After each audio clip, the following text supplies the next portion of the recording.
बस अब बात नहीं। कुछ क्वेश्चन आज करेंगे एरिया रिलेटेड टू सर्कल से। पहले जो डाउट है एरिया रिलेटेड टू, देखो पढ़ना अच्छा नहीं चल रहा, है चलना पड़ेगा। ये इसमें डालो जरा इंक, इसको आती इंक डालनी, इंक डालना इसमें।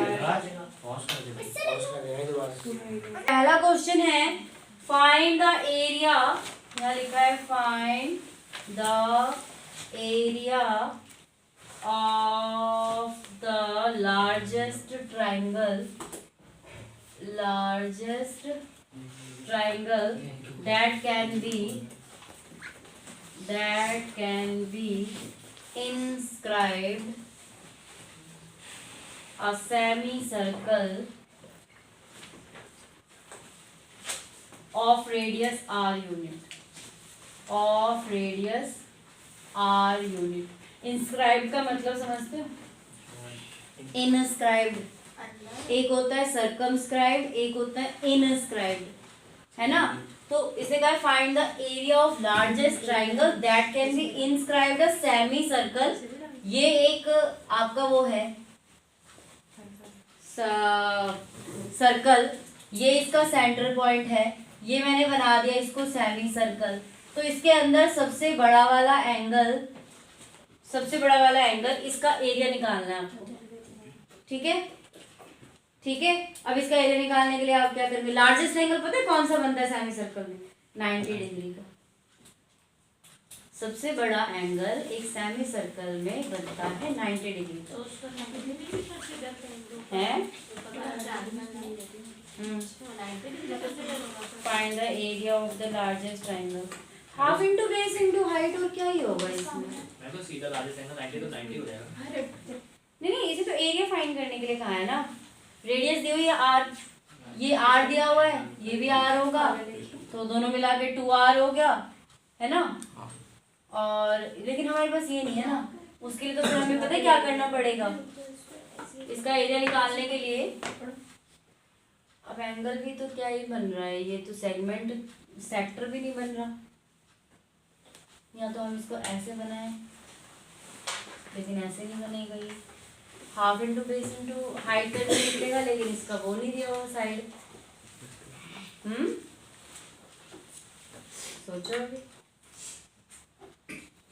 ट्रायंगल का एरिया निकालने के लिए आपको वो तो चाहिए होगा ना। अगर इसको वो कर ले, परपेंडिकुलर ड्रॉ कर ले, तो ये खुद ही 90 डिग्री का एंगल, तो थोड़ा सोचो भाई। कोस थीटा 90 सब कुछ कर चुके हो भाई तुम लोग। अरे आपके पास ये हाइपोटेन्यूज कितना है? 2r है, r प्लस r डायमीटर के बराबर। आपको क्या 90 डिग्री यहाँ दिया हुआ है, ये अगर ये 90 डिग्री है, ठीक है। अब जरूरी नहीं है ना कि ये वाला एंगल कितने का होगा, है ना। क्या 90 डिग्री का यूज करके कर सकते हैं हम? वो है कि वो ये कहा जाता है कि वो दोनों इक्वल है, तो बेस एंगल में तो इक्वल होंगे। कौन सा बेस एंगल? पर जरूरी नहीं है ना कि ये इक्वल है, ऐसा तो कुछ कहा ही नहीं क्वेश्चन में बोलना तो चाहिए कि हमारा ये इक्वल है या नहीं है। इन्होंने तो ऐसा कुछ कहा ही नहीं है। बट मैम वो वहाँ पे टच हो रहा है ना, वो डायमीटर से स्ट्रेट लाइन बना रहा है। तो 90 डिग्री का एंगल होता है, ये मैंने आपको बता दिया। इसका एरिया निकालने के लिए आप यूज कर सकते हैं half into base into height. अगर आप बात करेंगे इस एरिया रिलेटेड टू सर्कल में, तो वहाँ पे जब हम सेक्टर का एरिया निकालते हैं, तो सेक्टर का एरिया कैसे निकालते हैं? दोनों में आप फर्क देखिए, वो सेंटर पॉइंट से जाती है। सेमी सर्कल एक इंस्क्राइब करेगा, लेकिन यहाँ ऐसे नहीं बनता वो, है ना। ये बनता है ना आपका सेक्टर का एरिया ऐसे करके। बट ये तो कह रहा है कि एक सेमी सर्कल में जो लार्जेस्ट ट्रायंगल बने, तो दो, जब सेमी सर्कल है ना ये, इससे आप कोई भी दो कोड आप कहीं भी लगा लो, इससे कोड आप इससे कहीं भी कोड लगा लीजिए, चाहे मैं ऐसे लगाऊं, चाहे मैं ऐसे लगाऊं, चाहे मैं ऐसे लगाऊं, वो सब 90 डिग्री के ही एंगल बनते हैं।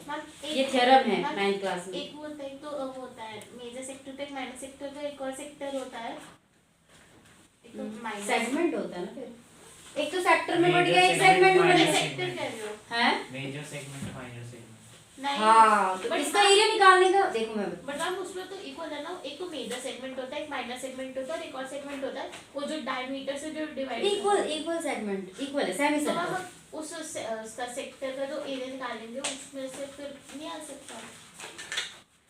हाँ, इसका देखो अब इस ट्रायंगल का एरिया, या तो आप ये वाला सेमी सर्कल के एरिया में से सेगमेंट का एरिया माइनस कर दो, है, या तो आप सेमी सर्कल के एरिया है, निकलना भी तो चाहिए। नहीं आप जब मान लीजिए इसका ये एक उससे बना हुआ ये आर है, तो दूसरा वाला भी यहाँ से यहाँ तक जोड़ेंगे ये आर हो जाएगा, है ना, तो सेगमेंट का एरिया निकाल सकते हैं क्योंकि ये तो इक्वल है ना,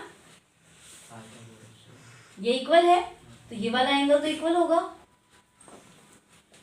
है ना।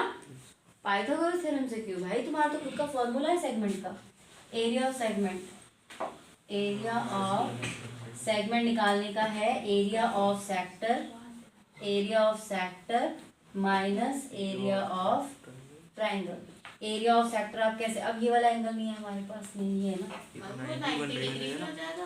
क्या मैम रेडियस से एंगल सबटेंड करो 90 डिग्री नहीं होता। अच्छा ये डायमीटर है, डायमीटर से करा है, हाँ तो 90 डिग्री हम तो नहीं कह रहे ना कि परपेंडिकुलर ही होगा वो, मैम रेडियस से कोई भी एंगल सबटेंड होता तो 90 डिग्री होता है ना।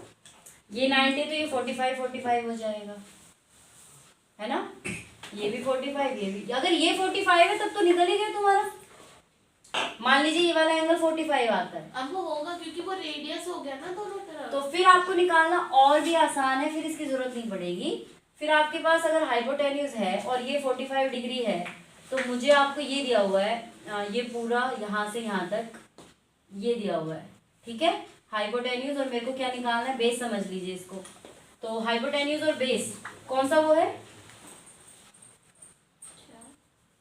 कोस ना, cos 45 degree is equal to base upon में हाइपोटेन्यूज।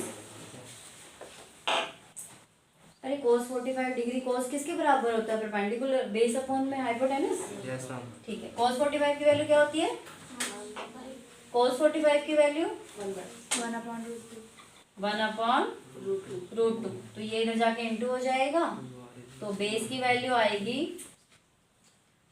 2r अपॉन में √2, ये कट जाएगा तो यहाँ √2 बचेगा, तो बेस की वैल्यू क्या आ गई, √2r, बेस क्या आ गया हमारा √2r। ऐसे ही हम ये परपेंडिकुलर भी निकाल सकते हैं, ये 45 है, अगर वैसे यूज करोगे तो फिर ये भी 45 ही आ जाएगा, नहीं हाँ ये 90, ये भी 45 आएगा, तो यहाँ पे अगर मैं tan 45 यूज करूँ, tan 45 degree perpendicular upon base 1 के बराबर होता है, p अपॉन में बेस है √2r, इधर तो p की भी वैल्यू क्या आ गई, √2r। एरिया निकालने के लिए ये यूज कर लेंगे, 1/2 इंटू बेस यानी कि √2r इंटू हाइट √2r, 2 से ये दोनों कट जाएंगे, हमारा एरिया क्या आ गया 8।